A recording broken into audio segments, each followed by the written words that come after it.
గిన్నొద్దులు అధికార షెయ్యి పార్టీకి ప్రతిపక్ష కారు పార్టీకి మస్తుగా పంచాదులైన రాష్ట్రంలో ఇక పువ్వు పార్టీ అప్పుడప్పుడు ఆదికి వచ్చినప్పుడే అన్నట్టుగా నడిమిట్ల వచ్చి సర్కారు తోటి చిన్నగా పంచాది పెట్టుకునేటోళ్ళు.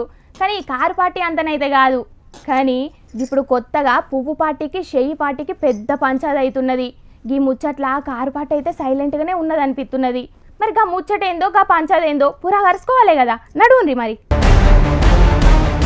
సెంటర్ రాష్ట్ర సర్కార్ల నడుమ నిధుల గురించో జాగల గురించో పథకాల గురించో పంచాదులైతాయి. కానీ ఇప్పుడైతే అవార్డుల మీద పంచాది అవుతున్నది. గద్దరన్నకు పద్మ అవార్డు ఎందుకు ఇయ్యాలి అని షెయ్యి పాటోళ్ళు గట్టిగానే అడుగుతున్నారు సెంటర్ సర్కార్ను.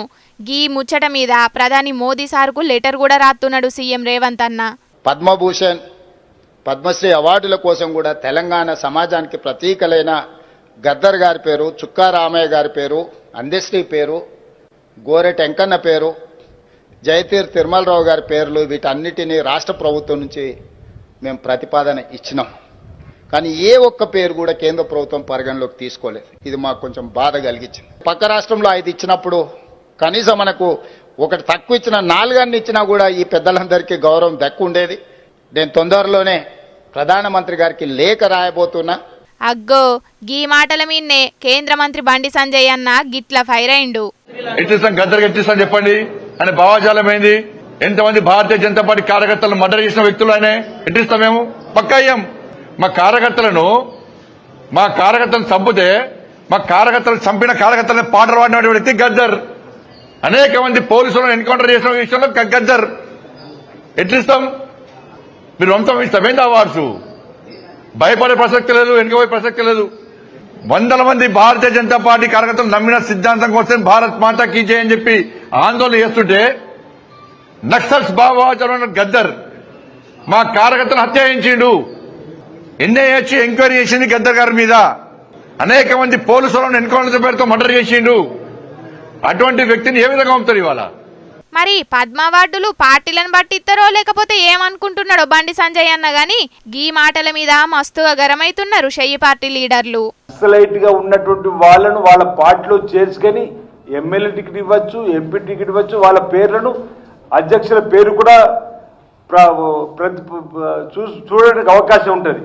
కానీ ఈరోజు ఈ విధంగా ఓ తెలంగాణ వాది అయినటువంటి, తెలంగాణ రాష్ట్రం కోసం పోరాటం చేసినటువంటి ఓ గద్దర్ గారి పేరు ప్రతిపాదిస్తే ఎందుకు రాద్దంతామని అడుగుతుంది. తెలంగాణ కోసం మస్తుగా పాటలు వాడిన ముచ్చట యాది మరిచినట్టున్నారు అని అనుకుంటేనే మరి మావోయిస్టుగా చేసినోళ్ళకి ఎందుకు పువ్వు పార్టీల షెరిక చేపించుకున్నారు అని ఈటెల సారు ముచ్చట తీసి పెద్ద లాజికే మాట్లాడిండు ఎమ్లాడ ఎమ్మెల్యే ఆది సీనన్న. పువ్వు పాటోళ్ళు గిట్ల ఆలోచనలు చేస్తున్నారు కాబట్టే దేశం గిట్లయింది అని గరమైండు అద్దంకి దయాకర్ అన్న. పంచశీల పెట్టుకొని బౌద్ధ సాంప్రదాయాలతో ఖననమైన గద్దర్ గారు మీకు నక్సలైట్ గా మాత్రమే కనపడడం అనేది విడ్డూరం. ఇలా దళిత ఉద్యమాలకు పట్టుకొమ్మ, ప్రజాస్వామిక ఉద్యమాలకు పట్టుకొమ్మ, సాహిత్య ఉద్యమాలకు ఆయన వెన్నెముకగా ఉన్నాడు. ఈ రాష్ట్రంలో తెలంగాణ ఉద్యమానికి నాయకత్వం వహించిన తను మీకు నక్సల్ గా కనపడ్డాడు. ఇది ఇలాంటి యొక్క భావదారిద్ర్యంతో బీజేపీ ఉన్నది కాబట్టే ఇంకా ఈ దేశంలో ఇట్లా ఎలగబెడుతున్నారు. పువ్వు పార్టీతోటి దోస్తాన్ చేసుకున్నోళ్ళకే అవార్డులు ఇచ్చిండ్రు అని గరమైండు కేఏ పాల్ సారు. గద్దరన్న లాటోడికి పద్మభూషణం కానీ పద్మ విభూషణ్ కానీ భారతరత్న ఇవ్వలేదు. ఎవరికి ఇచ్చారు? తగలెట్టిన వాళ్ళకి. మందకృష్ణ మాదిక్కిట అంటే మోదీ పార్టీలో చేరినందుకు పద్మభూషణమో పద్మ విభూషణమో. అప్పుడు కాంగ్రెస్ వాళ్ళు చిరంజీవికి ఇచ్చారు కదా, ఆయన కాంగ్రెస్ పార్టీలో చేరినందుకు. ఇప్పుడు తెలుగుదేశం పార్టీ బీజేపీలో చేరింది. ఆ తెలుగుదేశం పార్టీలో ఎవరికొక ఆయనకి యాక్టర్ పేరేంటి, బాలకృష్ణకి ఇచ్చారు. అంటే బీజేపీలో చేరిన వాళ్ళకి పద్మభూషణంతో పోరాడాడు కేసీఆర్ గారు తెలంగాణ కొరకు. శ్రీకాంతాచారి తండ్రి వెంకటాచారికి ఇచ్చారా? 1200 మంది ప్రాణత్యాగాలు చేసిన వాళ్ళకి పద్మభూషణం లేదు. గద్దరన్నకే కాదు కేసీఆర్ సారు కూడా పద్మ అవార్డు ఎందుకు ఇయ్యాలి అని కొత్త పంచాదికి ముగ్గు పోసిండు కేఏ పాల్ సారు. అవు వీళ్ళిద్దరు కూడా తెలంగాణ కోసం బగ్గనే కొట్లాడినరు కదా అని అంటున్నారు ఇప్పుడు కొంతమంది. ఇక అట్లనే గద్దరన్నను చంపిన్రు అని పెద్ద బాంబే వేల్చిండు కేఏ పాల్ సారు. గద్దరన్ని చంపేశారు, ఆయన చనిపోలేదు. మన పార్టీలో చేరి అందరినీ చేర్చడానికి గ్రామాలకు తిరిగాడని గద్దరన్ను చంపేశారు. మరి ఈ మాటల మీద సర్కారు ఎసొంటి ఎంక్వైరీలు చేస్తుందో కేఏ పాల్ సార్ను ఏం అడుగుతుందో చూడాలే గాని పద్మ అవార్డుల మీద పంచాదైతే ఇప్పుడు ఆగేటట్టే లేదు చూడాలే ఇక.